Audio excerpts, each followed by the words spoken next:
culture is that sometimes you don't give the person who has been canceled an opportunity to know what they're doing and why they're being canceled. Right. But I do understand why we have these discussions, but it does seem that cancel culture does abruptly stop the discussion sometimes, where people don't get a chance to get to become a better.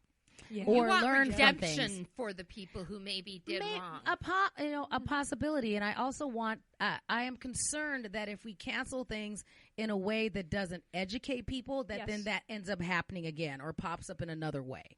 So if we just go, all right, this isn't, this is canceled. But then somebody else didn't hear that it happened, then it has the opportunity to pop up and flare someplace else, and the behavior isn't corrected or the behavior isn't addressed.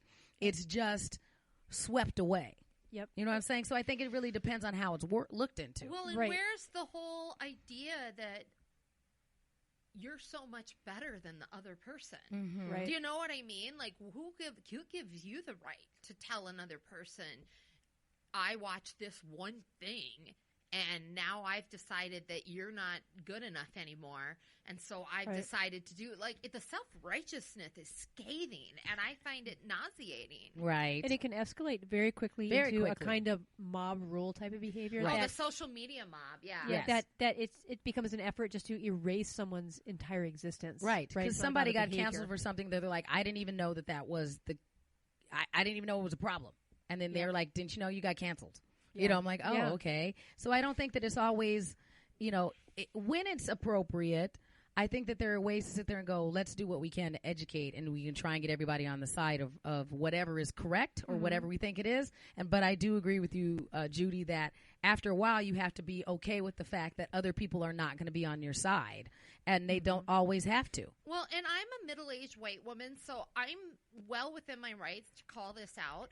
There's nothing worse than a woke white woman on Twitter. Do you know what I mean? Yes. I did this dumb tweet last week where I jokingly said that St. Paul was a suburb of Minneapolis, and all these white women came after me, and they're like, oh, she sounds like she's from Edina.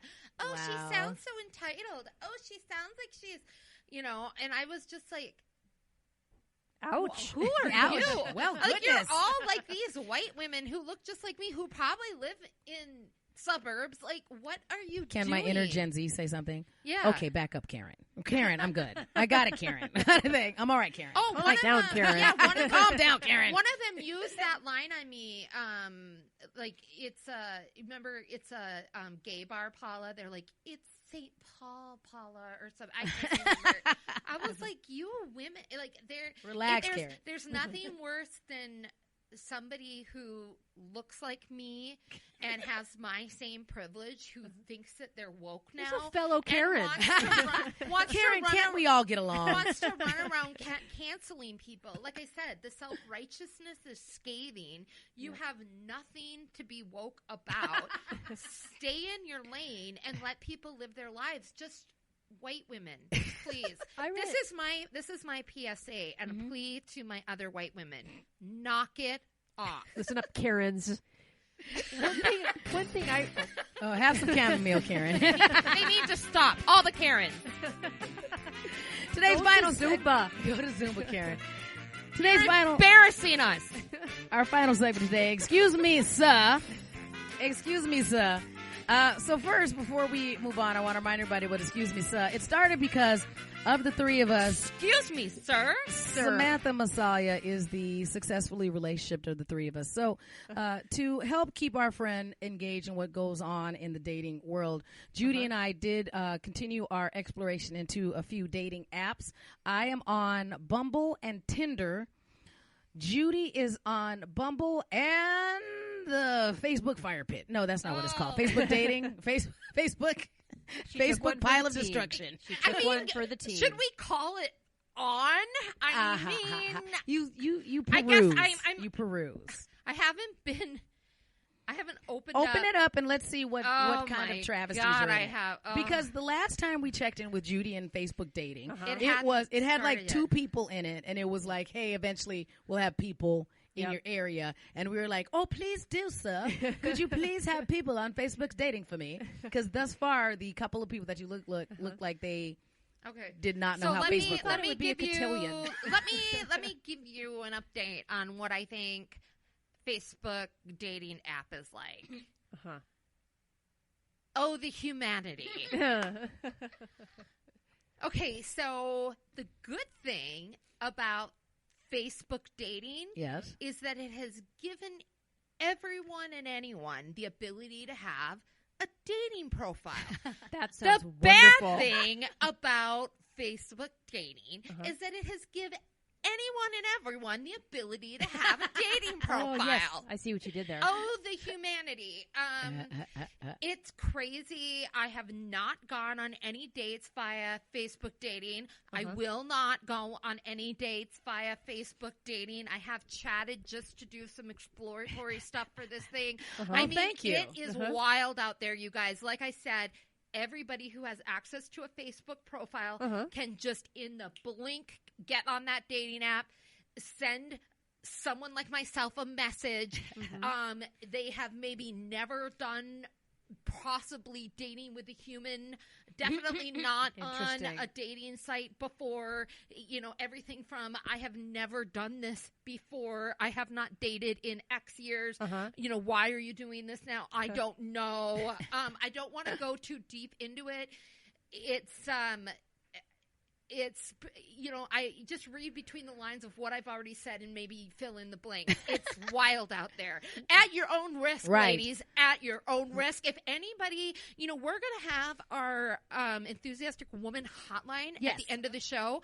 This would be something I would love to hear. Yes, if so anybody either has crazy experiences such as my own from dipping their toes into the Facebook dating pool. Please leave us a voicemail. Or better yet, did you go on a date? Even jackpot round. Did you find somebody under a rock in that Facebook dating world that was, you know, a diamond in the rough? Please tell us, because I would be fascinated to hear. I am not going to try that. Here's my question. What did you notice? Did you notice anything different about the crop of men you encountered on the Facebook app? We're going to talk about profile pictures here. Okay. Multiple people that just had the same picture 5 times. So they're not familiar with the way the app works. And like the oddest picture. And just the thing it would say, you know. And so they posted one picture but multiple times? I don't think they knew. You know what I mean? It's so, you know, maybe if next time we get together, not on here, I'll go on and just show you. And then every once in a while, very once in a while, you'll come across someone who's probably been on Bumble or something with like a real profile and like a bio. Few and far between. Good to know. Few and far between. Like, I'm just like, this has really democratized dating. Like, this is, I have never seen the like. Shocking. I think when we were deciding on the ground, just as Judy on the ground reporting about Facebook app. Well, Facebook dating has in the triggered trenches. Judy. Yes, she's very enthusiastic about Facebook dating. One of the things that I was trying to do when we decided that we were going to talk about profile pictures, do's and don'ts, is one, we're not going to share any names, but two, I also wanted to make sure that I got some information from our male counterparts and the things that they complain about for women. And I think that there are just some cliched things that we can just very easily tell people that I would suggest you stay away from. So my first thing that I will do that I think is unisex. That it works for you regardless of your gender, regardless of whether you are a cis male, whether you are non-binary, whatever. So I think that this is a something that you can use across all platforms. Before you take a selfie, please clean the lens of your phone. Just clean. Just take it. If nothing else, if you don't have one of those cool microfibers, just use your little shirt a little bit. Just clean it off so that you do not have an overly blurry phone photo. I think is a good you starter can buy tip. like 200 lens cleaning wipes on Amazon for like $11.99. Yeah, just do yourself a favor. Set yourself up for success. Will work multiple times. Yes, just do that. So that's the start. The haze didn't look dreamy no, to you. it does not nothing? look. There's a difference between something that looks like you got a good Photoshop photo and one that just clearly looks like a dirty lens. Yeah. So that's my first tip for everybody out there. Clean your lens. Yes. My other suggestion is that if you have to take a bathroom selfie, and I suggest you don't at all.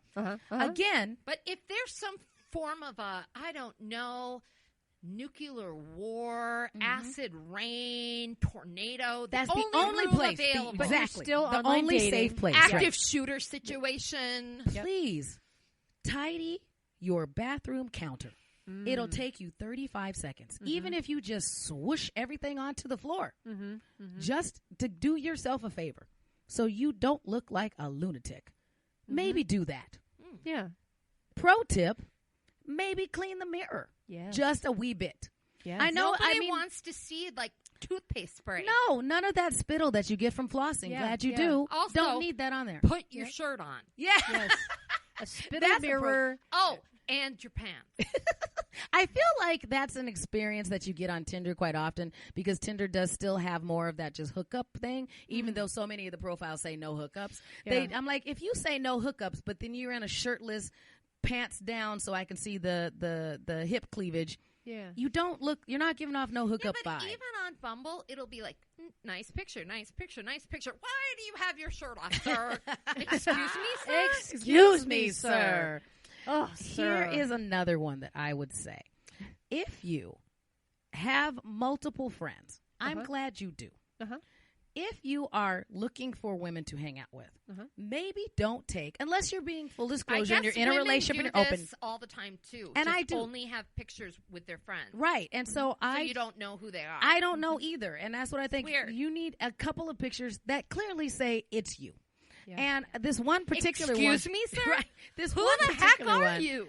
I don't know what this one gentleman was thinking. I do think that you should, the placement of the selfie. Like if when you're taking a selfie, you want to angle down towards your face a little, slightly higher, not up, so that it's up your nostrils. Right. Not up your nostrils. Nobody's best view is nostril forward. Sir, I do not want to see the underside of your chin. No, Sir. I don't either. Sir. That's not going to work for you. Also, do not lay down in bed so that I see all of your chins. No. That's a bad view. Sir. That Sir. is not helping Sir, you or ladies. Get ladies out not. of your bed. Yes. Long enough to take a profile picture. Clean your lens, get out of bed, put your shirt on, clean your mirror. I am going to say this to my lady friends because this is something one of my gentleman friends told me that they find very frustrating. And I can see that because it has obviously triggered a lot of people because they put it in their profile. Ladies, I love Snapchat filters. Do not use your Snapchat filters in your profile. I think they think they look super cute. I know, but they this find is the them number one complaint from dudes. Correct. Is Snapchat filters. So what do the filters look like then when they're using like them? a dog or a cat or a unicorn? Mice or, I guess. or fake eyelashes and sparkly things around you. Right. They are adorable. They are quite fun, Samantha. We will take some with you. We should take some. We'll put them on our Enthusiastic Woman page. Love it. Love it. Because they are cute. They just should not be in our profile page. You shouldn't look like a Disney character. Correct. Right. Kind of thing. Send it to your girlfriend. Yes, and we'll sit there. We'll put it up on our page, and it'll be lovely. great. But don't use them in your profile. Yeah. The other thing that I think, Yes. even if this is your profession, gentlemen and ladies out there, do not take a profile pic with you engaging with a puppet. Just don't. Just say no. Yeah, see? I'm showing this picture to my friends. That is the stuff of creepy. nightmares. Right. That is. He would be a perfectly... Okay, look, what I'm going to do, ladies, is I'm going to cover up the puppet and show you the gentleman. Yeah. He would be a totally fine-looking gentleman. And then the puppet has ruined his totally There's a bullet point to this guy who's holding a puppet. Yes. Even if you are a clown, because we know a guy. Yeah. We do know a guy. We know a guy. Don't put a bunch of pictures on your dating profile in your clown makeup. True. Even if you are a professional clown. I think you can put that in if you want to put that down as your job. Professional clown. Clown. Cool. Yeah. So that you're not hiding things. Don't be a clown. Don't be a clown in the picture. Just if you're a clown, we don't want to see you as a clown. No, sir. Now, I do have something that I want to ask you about, Judy, and let you know what you think. I want people to mention if they have kids that they have kids. What is your take on having kids in your profile pictures? If your kid is old enough, like in their 20s, that they look like they could be your girlfriend or your wife, maybe not, especially if you have your arms around them. Yeah. If